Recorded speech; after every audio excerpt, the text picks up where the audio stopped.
A massive, energetic welcome to you, our listener. We are so thrilled you're joining us today for a brand new deep dive. Absolutely. It is great to be here and diving into this one. Yeah, so I want you to imagine visiting a city that currently holds the glittering title of Europe's next greatest scope. Quite the title. Right. A place that boasts like 15,000 square meters of healing, mineral-rich thermal pools. A city where you can wander past these breathtaking, watercolor-tinted Art Nouveau palaces that look like they were pulled straight out of a fairy tale. They really do. And on top of all that modern leisure and beauty, imagine that this very same city was once the literal, scientific, astronomical center of the world. It sounds like an invisible city from an Italo Calvino novel, honestly. Yeah. But the place is very real, and the layers of history stacked within its borders reveal a pretty fascinating narrative about how geography dictates a city's destiny. Exactly. So the city is Oradea, located in Romania. And our mission today is to unpack a really diverse stack of sources all about it. We've got modern tourism guides detailing its vibrant, slow-living vibe, which they call Life Nouveau. Which is a great branding term, by the way. It really is. We are also diving into some dense historical academic papers on medieval astronomy. And to provide a profoundly human anchor to all of this data, we're examining a deeply poignant 2024 master's thesis by Flavia Matei. Her research is just incredible. It is. It reveals the hidden, often really tragic Jewish history of the people who actually built and lived behind those stunning architectural facades. So, okay, let's unpack this, because before we can even begin to appreciate the modern leisure of Oradea, we have to rewind the clock. Right, way back. Yeah, we have to understand its ancient, largely forgotten scientific prominence. Because the physical geography of Oradea, literally where it sits on the map, has been the ultimate driver of its history.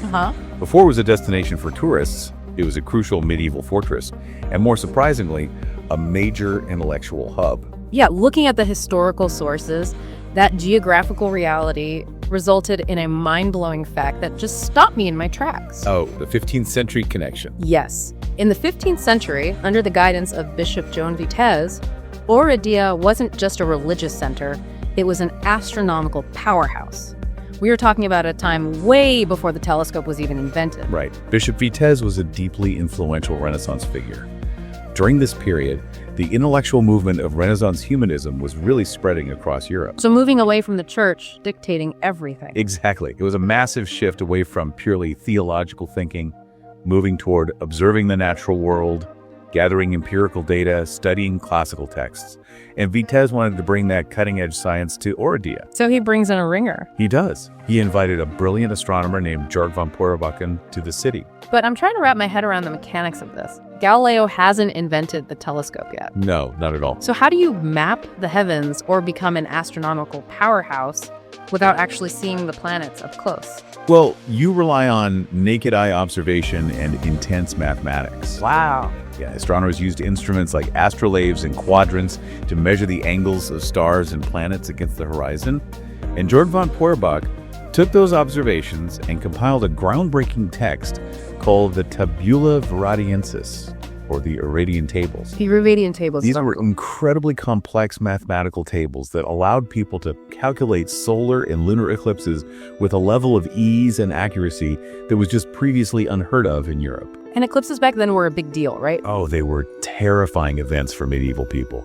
Predicting them was a source of immense power and security for a leader. But to calculate those angles and predict an eclipse for the rest of the continent, you need a starting point. You do. So it's essentially like setting up a 15th century GPS satellite system, but instead of satellites in space beaming down, they anchored the math to the Oradea Fortress. Yes, and what's fascinating here is exactly that foundational baseline. To make any of those celestial calculations work on a global scale, you need a prime meridian. A 0-degree longitude line. Exactly. The line from which all other measurements on Earth are taken.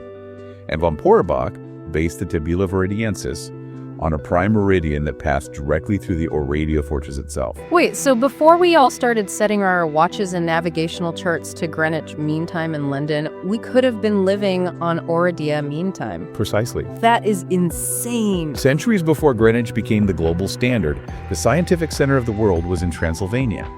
In fact, Christopher Columbus and Amerigo Vespucci actually used navigational tables that were heavily influenced by the Oradea meridian for their voyages across the Atlantic. No way! Yeah, the math generated in that specific location quite literally guided the mapping of the New World. That reframes the entire history of exploration for me. But of course, empires rise and fall, and Oradea eventually lost that specific astronomical crown. True.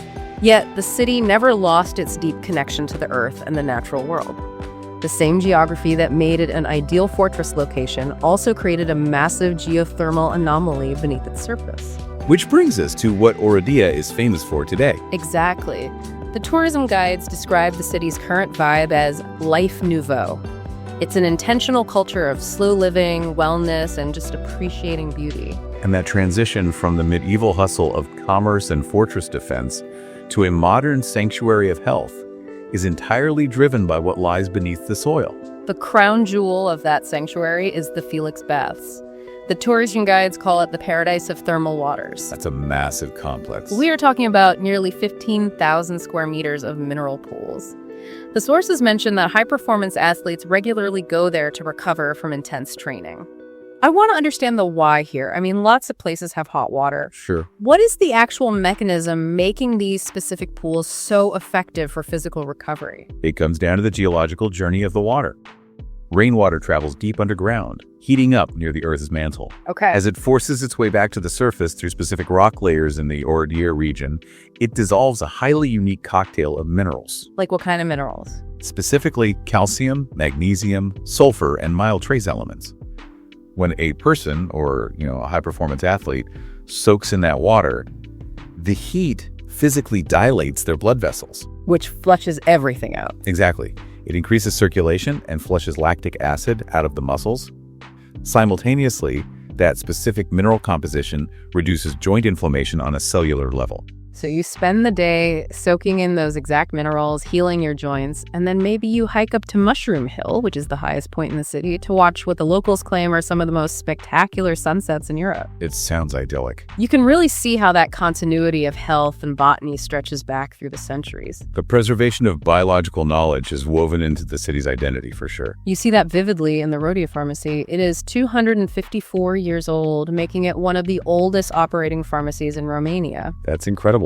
And they still use medicinal plants that are grown right there in the local Baroque palace's biblical garden.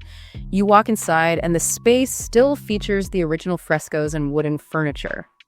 It's like the city refuses to let go of the physical spaces that heal people. Yet that preservation of beauty and healing isn't just restricted to the thermal waters in the botanical gardens.